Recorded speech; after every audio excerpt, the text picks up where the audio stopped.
السلام عليكم متابعينا الكرام. قبل البداية لا تنسوا الاشتراك في القناة وتفعيل زر الجرس لكي يصلكم كل جديد. أخي أخي أخي، إذا أردت أن تضحك فاضحك خارج المسجد. أرانا نخدم الآن ونبلغ في رسالة النبي: إلى ما احترمتش ربي والنبي والجامع لا نريدك في المسجد. هذه أولا. ثانيا، راح نكمل الدرس نتاعي. كنت تزيد تعاود هذا العمل هذا، حبيت تضحك يا أخي اضحك برا، روح للقهوة اضحك، روح للسطاط اضحك، روح وين تحبيت. أنا مانيش قاعدين نضحكوا، أنا نبكيو على الأمة نتاعنا. إلى قلبك حجر من الذين قال الله فيهم ثم قست قلوبهم من بعد ذلك، هذا شيء آخر. إلى قلبك حجر ومات قلبك. الآن سأنادي المغسلة، جماعة المغسلة تاع السبيطار اللي نعرفهم، دوك نبعثك المغسلة يغسلوك وانت حي، لأن قلبك ميت. ما عندنا ما نديروا بك.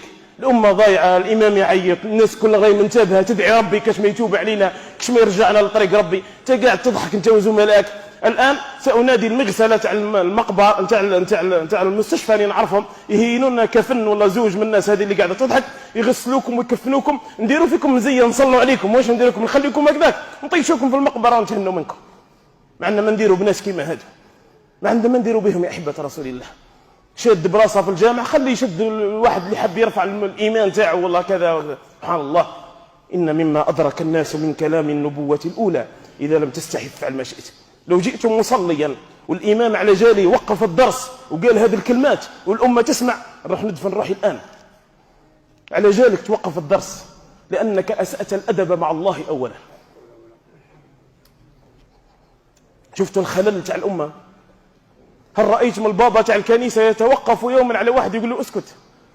والله الدير تاع اليهود أبدا. المسلمين انت اسكت، انت كذا، انت كذا، انت كذا. هذا إعذار أول. إعذار ثاني: أي سأناديك باسمك. ما حبيش تحشم، وش راح ندير لك؟ أناديك باسمك لعل الله عز وجل يرجعك للصواب.